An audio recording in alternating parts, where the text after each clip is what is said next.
ಸ್ನೇಹಿತರೆ, ನಮ್ಮ ಹಿಂದೂ ಧರ್ಮದಲ್ಲಿ ಅನೇಕ ದೇವತೆಗಳಿದ್ದಾರೆ ಎನ್ನುವುದು ನಮಗೆಲ್ಲ ತಿಳಿದೇ ಇದೆ. ಆದರೆ ನಾವು ಪ್ರತಿನಿತ್ಯ ನೋಡಲಿಕ್ಕೆ ಸಾಧ್ಯ ಆಗುವಂತಹ ದೇವರು ಅಂದರೆ ಅದು ಜಗತ್ತಿಗೆ ಬೆಳಕನ್ನು ಚೆಲ್ಲತಕ್ಕಂತಹ ಸೂರ್ಯನನ್ನು ಮಾತ್ರ.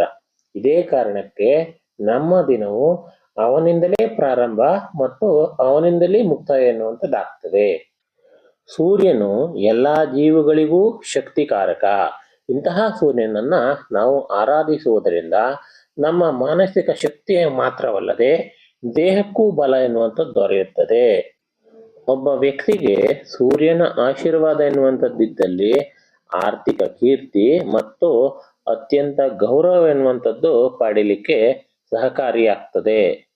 ಸೂರ್ಯನನ್ನ ಮೆಚ್ಚಿಸ್ಲಿಕ್ಕೋಸ್ಕರವಾಗಿ ಅಥವಾ ಅನುಗ್ರಹಕ್ಕೆ ಪಾತ್ರರಾಗಬೇಕಂತಂದ್ರೆ ಯಾವುದೇ ರೀತಿಯ ಪ್ರಮುಖ ಆಚರಣೆಗಳು ಅಥವಾ ವಿಶೇಷವಾದ ಪೂಜೆಗಳ ಅಗತ್ಯವಿಲ್ಲ. ಸೂರ್ಯನಿಗೆ ಕೇವಲ ಅರ್ಘ್ಯಗಳನ್ನ ಕೊಡುವುದರಿಂದ ಮತ್ತು ಮಂತ್ರಗಳನ್ನ ಪಠಿಸುವುದರಿಂದ ಮಾತ್ರ ಅನುಗ್ರಹಕ್ಕೆ ಪಾತ್ರರಾಗಬಹುದಾಗಿದೆ.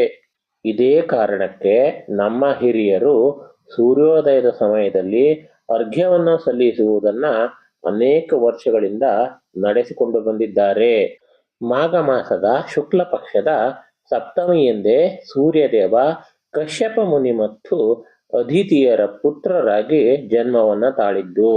ಇದೇ ಕಾರಣಕ್ಕೆ ಮಾಘ ಮಾಸದಾದ್ಯಂತ ಬೆಳಿಗ್ಗೆ ಬೇಗನೆ ಎದ್ದು ಸ್ನಾನ ಮಾಡಿ ಅರ್ಘ್ಯವನ್ನು ಕೊಟ್ಟು ಮಂತ್ರಗಳನ್ನು ಅಥವಾ ಸ್ತೋತ್ರಗಳನ್ನ ಪಠಿಸುವುದರಿಂದ ಯಾವುದೇ ಒಬ್ಬ ವ್ಯಕ್ತಿಯು ತಾವು ಮಾಡಿದ ಅನೇಕ ರೀತಿಯ ಪಾಪಗಳನ್ನ ದೂರ ಮಾಡಿಕೊಳ್ಳುವುದಲ್ಲದೆ ಆ ವ್ಯಕ್ತಿಯು ಮರಣದ ನಂತರ ಮೋಕ್ಷವನ್ನು ಪಡೆಯಬಹುದು.